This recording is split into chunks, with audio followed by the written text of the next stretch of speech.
මට මේ වෙලාවේ එකක් කියන්න ඕනේ. කියන්නේ මං හිතන්නේ මම ට්‍රැවල් විත් චතුර වැඩසටහනක් කරලා තියෙනවා ආරක්ෂක සේනාව මූලස්ථානයේ. මේක වසර ගානකට ඉස්සෙල්ලා. ඇයි මෙච්චර වියදමක් මේ ආමියකට කරන්නේ?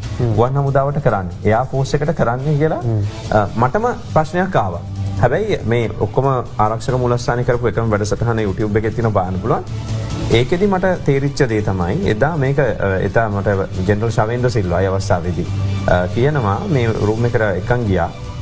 මේකෙන් තමයි අපි ඉස්සරහට බලාපොරොත්තු වෙන්නේ සම්පූර්ණයෙන්ම කොහේ ප්‍රශ්නයක් ඇති වුණත් කොහේ ඇති වුණත් අපිට යුද්ධ කාලේ තිබ්බේ හරි ඔප්ස් රූම් එකක් තිබ්බා. නමුත් ඒක එක විදිහට ආවේ. දැන් ටෙක්නොලොජි එක දිනු වෙලා තිනවා.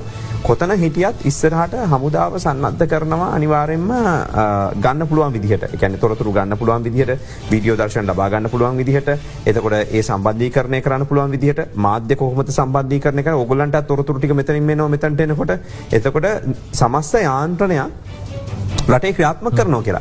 ඊයේ ජනාධිපතිතුමා ගිහිල්ලා අපේ සෞඛ්‍ය මැතිතුමා ජනමාධ්‍ය මැතිතුමා නලින් ජයතිස්ස මහත්මයා ප්‍රමුඛව සම්පත් වික්‍රමතුංග මහත්මයා ප්‍රමුඛ ආරක්ෂක ලේකම්තුමා මේ ආරක්ෂක ප්‍රධානීන් ටික පිටුපස ඉන්නවා දැක්කයන් පස්සේ මට මං හිතන්නේ ඒ දවස්වල මේක කොහොම මේක ටිකක් සැර වැඩක් කෝටි එකමාරක් දෙකක් විතර යනවා මෙතන විතරක් මේ තව බඩු වලට තව ගොඩක් ඉන්වෙස්ට් කරන්න ඕන කියලා කිව්වා. මගෙනුත් ඇහුවා ඕගොල්ලෝ මොනවද ඔය TVs මොනවද ගේන්නේ අපි මේ ස්ටුඩියෝ එක හදපු කාලෙම ඕගොල්ලෝ මොනවද කරන්නේ? මං හිතන්නේ ඊට වඩා ලොකු චිත්‍රයක් ඔහු ගාව තිබ්බේ.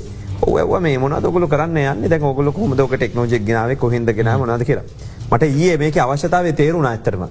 ඒ කියන්නේ මෙවැනි තත්ත්වයක්, ඒ කියන්නේ ජනාධිපතිතුමා මේවා ගියා බලන් ඉන්න යන්න ඕනද කියලා මම දැක්කා මඩ ගහනවා සමහරව අය. හැබැයි ඊට වඩා මෙවැනි මධ්‍යස්ථානයක අවශ්‍යතාවයක් තියෙනවා. දැන් සංකා අපි කාටද තාම අද කියන්නේ කතා කරලා ප්‍රශ්නයක් වුණාම? දැන් කාටද කතා කරලා මෙහෙම බේර ගන්න කියලා කියන්නේ? ආපදා මධ්‍යස්ථාන වලට කියන්නලා තියෙන්නේ. හැබැයි හරි සම්බන්ධීකරණයක් තව දුරටත් හැදෙන්න ඕන. මේ කියන ඒවාට උත්තර දෙන්න.